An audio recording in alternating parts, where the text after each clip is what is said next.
Just a heads up for any of you that feel like you may have missed something in this broadcast you want to go back and watch, or there's something you can't make out or doesn't look clear, please come. You can see the broadcast streaming or download it in its entirety at fantasysportpros.com.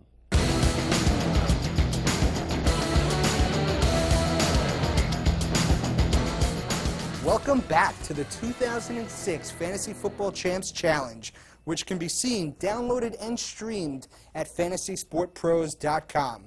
Now, we took you through the first 10 rounds of the draft play-by-play. The next 10 rounds of the draft went pretty rapid fire, so we're just going to recap them for you real quick. Now, you see, you have the huddle here in the first position. Nothing out of the ordinary. In the 11th round, they came in with Mike Anderson, a solid number 2 runner. You know, again, we harped on this before. You're trying to catch lightning in a bottle. Solid number 2 runner, good offense. Jamal Lewis goes down. You have Mike Anderson as a starter. In the 14th or 15th round, they took Michael Bennett. Michael Bennett was just recently traded to the Chiefs from the Saints. Larry Johnson goes down. You have Michael Bennett as a starting running back. In the 18th, they came in with Peerless Price. Back to Buffalo after a disastrous stint in Atlanta. Buffalo, productive. Atlanta, not productive. He goes back to being a number 2 receiver. Could be productive here. Pro Football News and injury. Again, uneventful. Kickers and defenses went towards the end, which we would expect. Two receivers right here. We had Chad Jackson in the 15th and Doug Gabriel in the 16th. We had Chad Jackson on New England. Deion Branch, not in camp, may not play. Chad Jackson may be one of the 2 receivers in New England to catch some balls, so a good sleeper pick there. Doug Gabriel, you have Jerry Porter, unhappy in Oakland. Doug Gabriel could easily be the number 2 in Oakland, productive. Guru, Fantasy Guru, again, waited on the kickers. Took a defense real early, but that was in the 9th round, so we pretty much talked about that. Reche Caldwell in the 13th round. Another guy, went from San Diego to New England. Again, Deion Branch out, possibly catch something there. Last round did the same thing. Troy Brown, New England. So you have 4 New England receivers here in this little area trying to find a fill-in for Deion Branch. NFL.com. One pick I really liked was Vernon Davis. Vernon Davis, you know, highly valued rookie at the tight end position, was taken in the 13th round as the 2nd tight end. Could be great, may not be great, but is, you know, the 2nd tight end, I think, in history to be taken in the top 10 of the draft. Draft Sharks. What I liked about Draft Sharks was this pick right here, Brandon Jacobs. Loved it and hated it.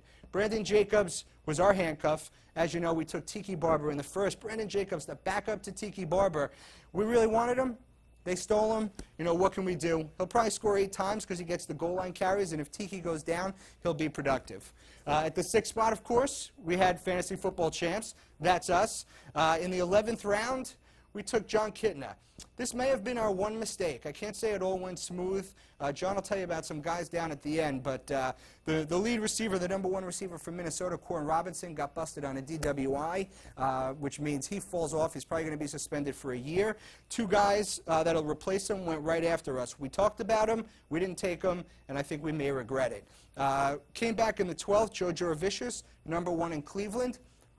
Quarterback, not so hot, but Jurevicius could catch some touchdowns. Michael Pittman, backup running back in Tampa Bay, but I've heard they're going to try to use him out wide. And then again, in this system where the receivers and the receptions get 1 point per reception, could be valuable. If Cornell Williams goes down, we prevent a handcuff there, and you know, would be a star if Williams goes down. Followed up with Matt Leinart.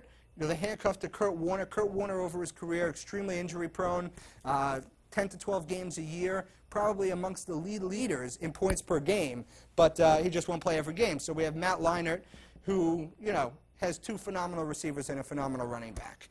Followed up with Jeremy Stevens, sleeper tight end out in Seattle, really like him. Greg Jennings, wide receiver in Green Bay. He's a rookie, but right now he's playing with the first team as the 2nd wide receiver and having a really big camp. So we like him. We like that pick as a sleeper. Came back with kicker and defense here. Nothing special. Elam, Baltimore defense, you know, middle of the pack, probably top 8 kicker defense. You know, we'll take it. It's not really going to make or break the season. And then at the end here, we came with 2 sleeper running backs. Maurice Morris was the stolen handcuff from Sean Alexander Pro Football News and Injuries first-round pick. Alexander goes down. We got a starting runner. And then Adrian Peterson, he's out in Chicago. Now, both Chicago backs are hurt. You have Cedric Benson, you have Thomas Jones. They're nicked up. Thomas Jones is back. Benson's not. You know, the injuries linger. Here's the starting back. So in the 20th round, Mr. Irrelevant, we'll take it. Now, John's going to take you through the next 6 teams, the last 6 teams. Absolutely, I agree. These picks right here, quite frankly, what we do is we're pretty proactive on the waiver wire. So if nothing's panning out, we're going to drop a couple of these guys week 1, week 2. Not a big deal. What you will find interesting is you notice the pink color is the kickers, and you'll see most teams waited fairly till the end. 4 rounds from the bottom, 4 rounds from the bottom. You got Akers, you got Jeff Wilkins. Vinatieri was the first kicker taken in around 13. You'll notice we waited till approximately round 2019, 18, 17. We don't think it makes any sense to take them any sooner than that. Most teams only took 1 kicker. Team 12, which is fantasyfootball.com, happened to take 2 kickers. You really need 2 at some point for a bye week at least, but in our sense, we're going to take 1. We'll pick 1 up to fill in for 1 week. We're not all that worried about it, and most teams followed. I do think you'll find interesting that Diehards loaded up with 3 defenses. Again, we only took 1. We'll only need to fill in for 1 bye week. More or less, if you stick with 1 defense most of the year, you're going to find you'll get their points. If you try and pick 1 any given week, they're pretty unpredictable, and you could end up losing on those matchups. So taking 3, to me, is kind of wasting some roster spots. I'd much rather do what we did and grab some guys with upside. Any of these guys in front of them go down, be much better than having a backup defense. Absolutely. But you agree with that. Absolutely. There are a couple picks I do want to point out that I like. You will notice that we took 3 quarterbacks.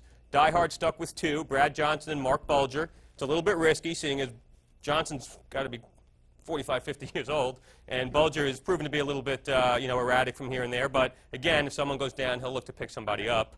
I do happen to like Deuce Staley in the 18th round. He's 1 snap away. Willie Parker happened to do it last year, but you never know if he can do it all year. And he could be productive. He has been in the past. He can be again. So getting him that late, a potential productive running back, is pretty solid. Other than that, you see most of these guys try to load up on some runners here. Running backs are a real tough commodity to come by because they're constantly getting injured. So if you happen to have 5, like we grabbed a couple, that have a shot to be the guy, might as well worth it. But again, everyone, the way you win a league is by being active in the waiver wire. A lot of these guys will just get dropped. I happen to like Priest Holmes. You just never know. I don't know that I like the pick. It's fun to grab him. He'll probably get dropped week 1 when he says he's not playing for the season because we don't expect him to. But he's on his team. God forbid he actually really played. That would be a home run to get him in the 18th round, but we don't think there's any real likelihood of that happening. ESPN also grabbed Najee Davenport in the 13th round.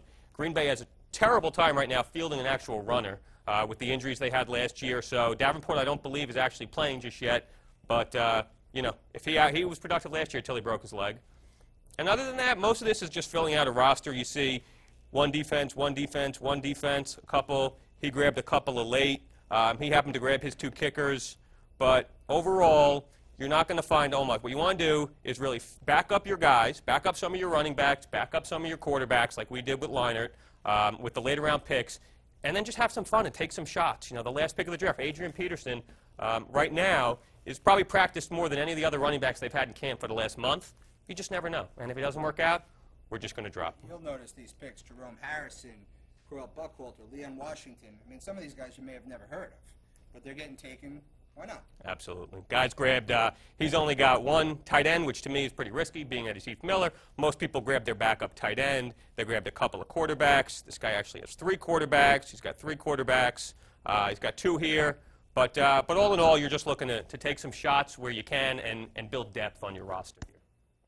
So when we come back, we're going to look at which teams we think are strongest, besides our own, of course, and tell you who we think is going to win it all, who's got a shot.